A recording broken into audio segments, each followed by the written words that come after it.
Okay, let's get started. So, what is work? Well, most people would say they are working when they do anything that requires a physical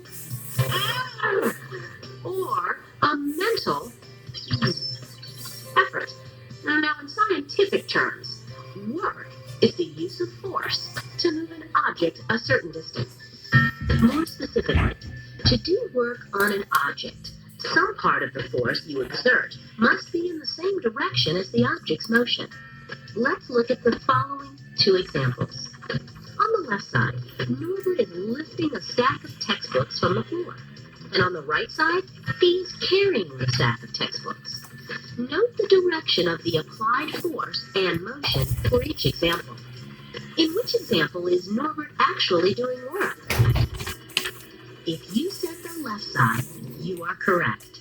Why isn't Norbert doing work in the example on the right? Well, because no part of the applied force is in the same direction as the object's motion. When the force is in the same direction as the motion, we can determine the amount of work being done on an object by multiplying force times distance. What are the units for work? You know that force is measured in newtons, and distance can be measured in meters.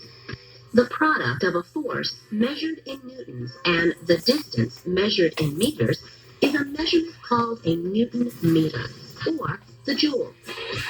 The joule is the standard unit used to measure work. 1 joule of work is done when a force of 1 newton moves an object 1 meter. Do you have any idea how much a joule of work is? I know. Let's take an apple, which weighs about 1 newton. Now, if you lift the apple from the floor to your waist, which is about 1 meter, you do 1 joule of work on the apple. But what happens if I want to lift 100 apples? For me, that would take a lot of force, and I don't think I have enough energy to do that. Let's go back to our example with the apple.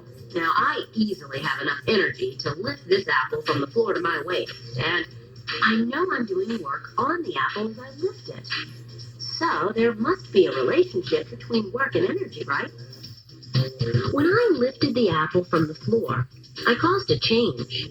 In this case, the change is in the position of the apple. An object that has energy has the ability to cause change, or the ability to do work.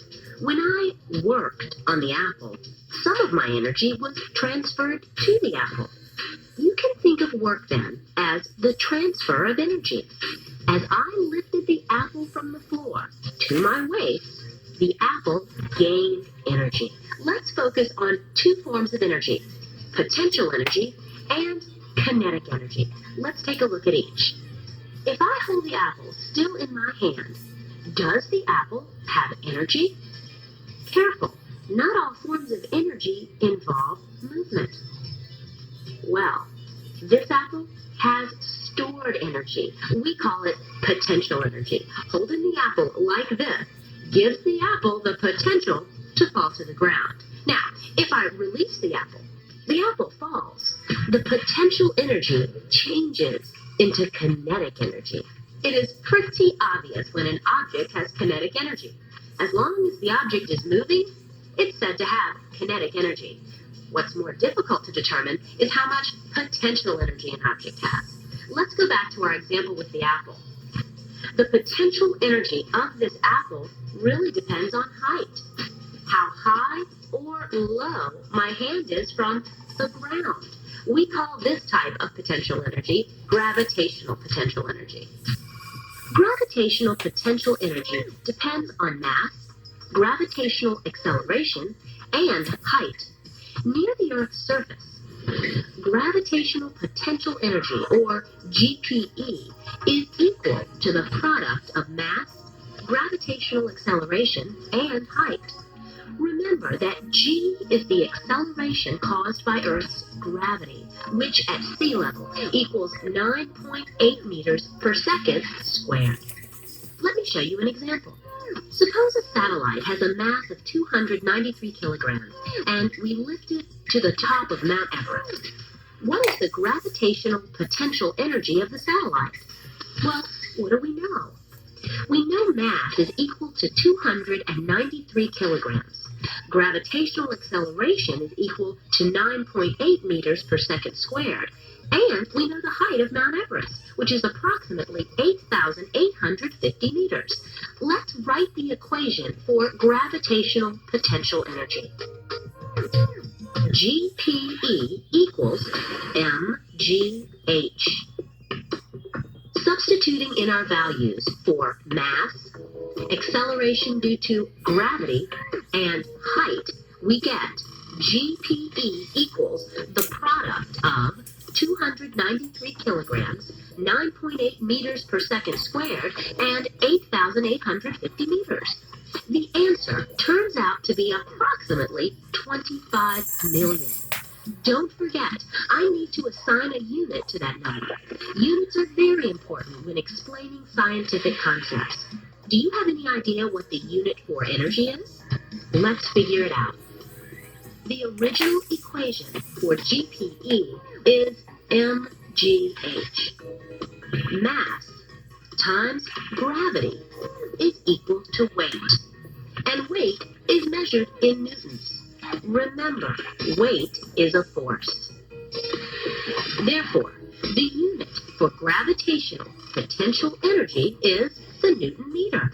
Do you remember from earlier in the program what a Newton meter is equivalent to?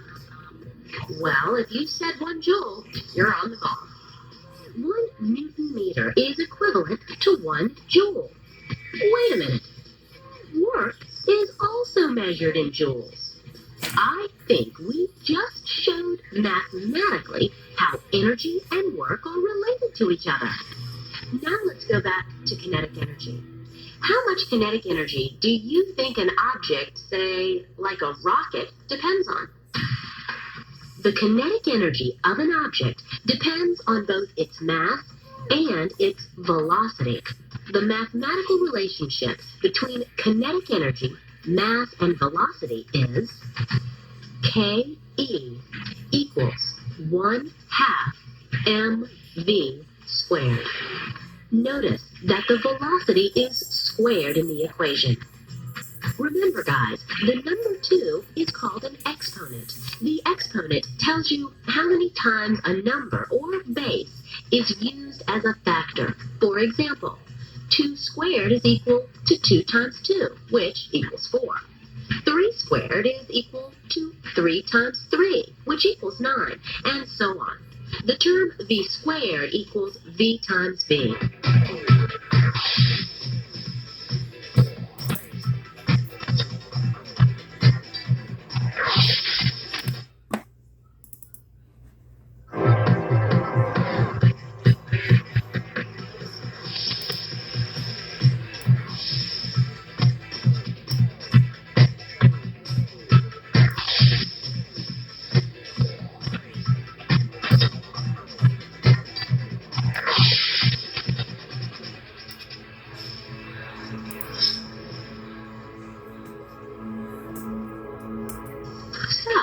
Are you ready to try a problem involving kinetic energy?